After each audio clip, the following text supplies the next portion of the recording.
तो गाइस यहाँ पर हम देखने वाले हैं समाजशास्त्र का आपका पूरा पेपर। तो बिल्कुल भी आपको वीडियो को स्किप नहीं करना है। यहाँ पर आप देख सकते हो समाजशास्त्र का जो आपका पेपर है उसका यहाँ पर आपको मिलेगा फुल सॉल्यूशन। तो गाइस यहाँ पर आज हम देखने वाले हैं समाजशास्त्र का जो आपका पेपर है उसका फुल सॉल्यूशन। तो बिल्कुल भी आप वीडियो को स्किप ना करें, आपको वीडियो पूरा देखना है, बिल्कुल भी स्किप ना करें अगर इस बार के बोर्ड एग्जाम में आप फुल मार्क्स लाना चाहती हो। ठीक है, तो यहाँ पर हम देखेंगे इकोनॉमिक्स में जो भी आपके इम्पोर्टेंट क्वेश्चन है। तो फटाफट से गाइस देख लीजिए। फर्स्ट क्वेश्चन मतलब उत्तरीय प्रश्न में है कि अक्षमता से क्या आशय है। ठीक है, और आपके पास टाइम नहीं है तो जल्दी आपको बताया जाएगा कौन कौन से आपके इम्पोर्टेंट क्वेश्चन हैं। तो इसका आंसर यहाँ पर आप देख सकते हो कि अक्षमता का अर्थ किसी भी कार्य को ना कर पाने की क्षमता है, अर्थात कोई व्यक्ति शारीरिक रूप से असमर्थ हो सकता है या सामाजिक रूप से भी असमर्थ हो सकता है। इसी तरह से यहाँ पर सेकंड क्वेश्चन है कि क्षेत्रवाद से क्या आशय है। सारे प्रश्न के आपको आंसर भी मिलेंगे। तो गाइस आप वीडियो को लाइक करना ना भूलें। आप लिखोगे क्षेत्रवाद की अवधारणा का प्रयोग संकुचित और विस्तृत दोनों रूपों में किया जा सकता है। संकुचित रूप में इसका प्रयोग स्थानीय हितों के प्रति विशेष लगाव और विस्तृत में केंद्र के प्रति आंदोलन को इंगित करने में किया जाता है। इसके बाद यहाँ पर हेडविग हेड्स के अनुसार जो आपके समाजशास्त्री हैं तो इन्होंने इसके बारे में क्या किया है, चलिए इसको भी देख लेते हैं। इन्होंने कहा है सामान्य रूप से क्षेत्रवाद को उग्र केंद्रीकरण के विरुद्ध प्रतिक्रियात्मक आंदोलन के रूप में परिभाषित किया जा सकता है। क्षेत्रीय आंदोलन भौगोलिक अलगाव, स्वतंत्र ऐतिहासिक परंपरा, प्रजातियों, जाति तथा अथवा धार्मिक विशेषता, स्थानीय हितों जैसे तत्वों या उनमें से दो या दो से अधिक के मिश्रण का परिणाम होता है। इसके बाद यहाँ पर नेक्स्ट क्वेश्चन क्या है उसको देख लीजिए। तो यहाँ पर आप देख सकते हो अगला प्रश्न है कि समाज के अल्पसंख्यक वर्ग से क्या आशय है। तो चलिए इसका आंसर देख लीजिए। आप लिखोगे अल्पसंख्यक वर्ग का निर्धारण समाज की कुल जनसंख्या में वर्ग या समूह की स्थिति के आधार पर होता है। जिन समूहों का कुल जनसंख्या में न्यून प्रतिनिधित्व है उन समूहों को अल्पसंख्यक वर्ग कहा जाता है। और इसके आगे आप लिखोगे व्यवहारिक रूप से समाज में जिस धर्म या जाति के सदस्यों की संख्या बहुत कम है वे अल्पसंख्यक है। तो यहाँ पर आपने 3 क्वेश्चन देखे। इसके आगे का पेपर चलिए देख लेते हैं।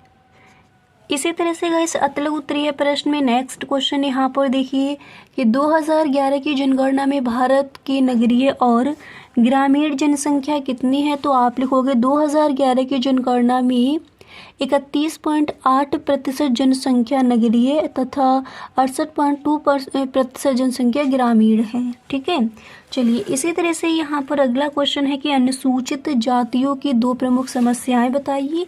तो आप लिखोगे अनुसूचित जातियों की 2 प्रमुख समस्याएं हैं। फर्स्ट है अनेक प्रकार के प्रतिबंधों की समस्या, नेक्स्ट आर्थिक अवसरों की समस्या। इसी तरह से यहाँ पर आप इसको भी देख लीजिए। अगला क्वेश्चन दिया गया है कि सांस्कृतिक विविधता से क्या आशय है। आप लिखोगे सांस्कृतिक विविधता से आशय उस स्थिति से है जब किसी देश या क्षेत्र में एक ही समय पर अनेक सांस्कृतिक विशेषताएं पाई जाती हैं, भाषागत एवं भौगोलिक विचारधाराओं तथा कलाओं की पर्याप्त विविधता पाई जाती है। ठीक है, अब इसी तरह से यहाँ पर अतलग उत्तरीय प्रश्न में नेक्स्ट क्वेश्चन आप देख सकते हो दबाव समूह या हित समूह से आप क्या समझते हैं। तो आप लिखोगे समाज में कुछ संगठित समूह अपने अपने हितों की सुरक्षा के लिए शासन पर ऐसे कानूनों को पारित करने या ऐसी नीति का अनुसरण करने के लिए दबाव डालते हैं जिनसे समूह अपने अपने हितों की रक्षा कर सके। ऐसे ही गुटों को हित समूह या दबाव समूह के नाम से संबोधित किया जाता है। नेक्स्ट है प्रजनन दर से क्या आशय है। तो पहले यहाँ पर इसका आप आंसर देख लीजिए और इसके आगे भी थोड़ा और भी आंसर है, चलिए उसको भी देख लेते हैं। और उसके बाद गए से यहाँ पर हम लघु उत्तरीय प्रश्न, विस्तृत उत्तरीय प्रश्न सब पर यहाँ पर हम डिस्कस करेंगे।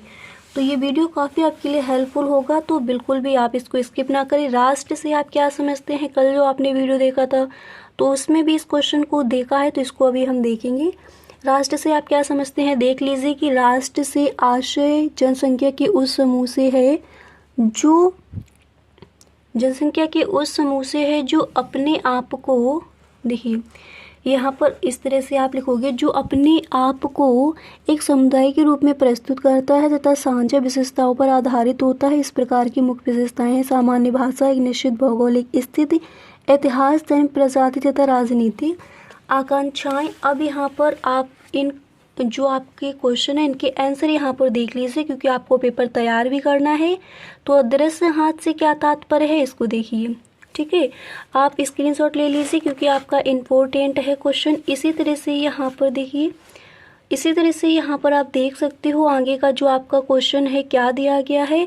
तो अदृश्य हाथ क्या है, आप लिखोगे एडम स्मिथ के अनुसार अदृश्य हाथ एक अदृश्य तंत्र को संदर्भित करता है जो संस्थानों की आपूर्ति और मांग के बीच संतुलन बनाए रखता है। इस प्रकार ऐसा प्रतीत होता है कि कोई एक अदृश्य बल यहाँ काम करता है जो इन व्यक्तियों की लाभ की प्रवृत्ति के समाज के लिए लाभ में बदल देता है। और इसके बाद यहाँ पर देखिए ये क्वेश्चन आपका दिया गया है। क्वेश्चन को पढ़िए कि सामाजिक परिवर्तन और सामाजिक आंदोलन में अंतर स्पष्ट कीजिए। आप लिखोगे सामाजिक परिवर्तन तथा सामाजिक आंदोलन में निश्चित रूप से एक संबंध होता है, परंतु ये दोनों संकल्पनाएं अलग अलग हैं। इन दोनों में सम्मिलित अंतर पाए जाते हैं। और इसके बाद इस तरह से आपको लिखना है। और इसके आगे आप क्या करोगे, चलिए गाइस उसको देख लेते हैं। इसके आगे का पेपर आपको किस तरह से क्या करना है।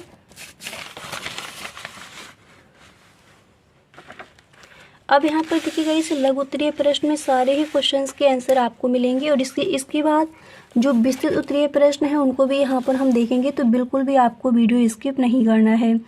इसके बाद आप लिखेंगे उद्देश्य नहीं होता, परंतु प्रत्येक सामाजिक आंदोलन का कोई निश्चित उद्देश्य अवश्य होता है। उद्देश्य की प्राप्ति हो जाने पर आंदोलन समाप्त कर दिया जाता है। इसके बाद यहाँ पर सेकंड पॉइंट आप ये लिखोगे, इसको देख लीजिए। आगे का पेपर देखते हैं। थर्ड पॉइंट आपको ये लिखना है, ठीक है। अगला क्वेश्चन यहाँ पर देखिए, अगला क्वेश्चन आपका क्या दिया गया है। तो अगला क्वेश्चन है कि सामुदायिक पहचान क्या होती है और वह कैसे बनती है। तो इसका भी आंसर आप देखिए। आप वहाँ पर लिखोगे प्रत्येक व्यक्ति को अपने अस्तित्व बनाए रखने हेतु एक स्थायी पहचान की आवश्यकता होती है। सामाजिकरण की प्रक्रिया द्वारा हमें पता चलता है कि हमारे माता पिता, परिजन, नातेदार, समूह तथा समुदाय कौन सा है। समुदाय ही हमें भाषा और सांस्कृतिक मूल्य, देखिए समुदाय ही हमें भाषा और सांस्कृतिक मूल्य, इतना लिखने के बाद फिर इसके आगे आपको इस तरह से इसका आंसर वहाँ पर लिख कर आना है, ठीक है। तो ये है आपका क्वेश्चन कि सामुदायिक पहचान क्या होती है और वे कैसे बनती है। इसको आपने यहाँ पर देख लिया। इसी तरह से गाइस लघु उत्तरीय प्रश्न में कुछ और भी आपके क्वेश्चंस हैं, चलिए उनको भी यहाँ पर देख लेते हैं। क्वेश्चन है कि हित समूह प्रकार से लोकतंत्र अभिन्न अंग है, तो किस तरह से है, इसका आंसर यहाँ पर आपको बताना है। आप लिखोगे किसी भी लोकतांत्रिक देश में हित समूह का विशेष महत्व होता है। राजनीतिक दल ही हित समूह के मुद्दों को उठाते हैं ताकि वे उनका समर्थन कर सके। यदि किसी हित समूह को ऐसा लगता है कि उसके हित की बात नहीं की जा रही तो वह एक अलग राजनीतिक दल बना लेता है। और इसके आगे इस तरह से आप लिखोगी। नेक्स्ट क्वेश्चन यहाँ पर है कि अस्पृश्यता से क्या आशय है। तो लघु उत्तरीय प्रश्न में क्वेश्चन आता है तो आपको विस्तृत में लिखना है। आप लिखोगे अस्पृश्यता जाति व्यवस्था का एक अत्यंत घृणित एवं दूषित पहलू है जो धार्मिक एवं कर्मकांडीय दृष्टि से शुद्धता एवं अशुद्धता के पैमाने पर सबसे निम्न जातियों के सदस्यों के विरुद्ध अत्यंत कठोर सामाजिक नियोक्ताओं का विधान करता है। और इसके आगे आप इस तरह से लिखोगे, इसको आप देख लीजिए। नेक्स्ट क्वेश्चन है प्रतिवेदन किसे कहते हैं। तो यहाँ पर देखिए पहले आपको इस तरह से लिखना है प्रतिवेदन के बारे में, और इसके आगे का आंसर आप क्या लिखोगे, चलिए गाइस उसको भी देख लेते हैं। तो इसके आगे का जो आंसर है आपको वहाँ पर इस तरह से लिखना है, इसको देख लीजिए। इसके आगे आप लिखोगे जो कहना चाहता है उसे समझ सके। इसमें अध्ययन के समय आई कठिनाइयों तथा अन्य अनुभवों का भी संक्षेप में विवरण दिया जाता है।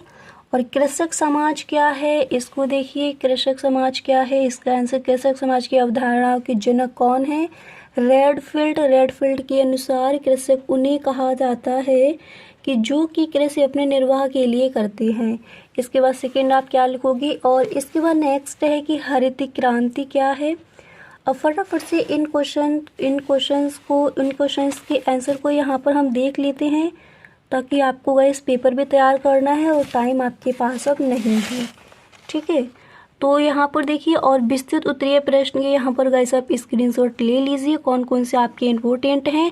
पहला है माल्थस की जनसंख्या सिद्धांत की विवेचना कीजिए, सामाजिक परिवर्तन से भारतीय संविधान की भूमिका की विवेचना कीजिए। और इन सारे क्वेश्चंस के आंसर आपको नेक्स्ट वीडियो में मिल जाएंगे, जो भी आपके विस्तृत उत्तरीय प्रश्न हैं। तो इनके यहाँ पर आप स्क्रीनशॉट ले लीजिए विस्तृत उत्तरीय प्रश्न में, और जो ऑब्जेक्टिव क्वेश्चन है उनको भी हम देखेंगे नेक्स्ट वीडियो में।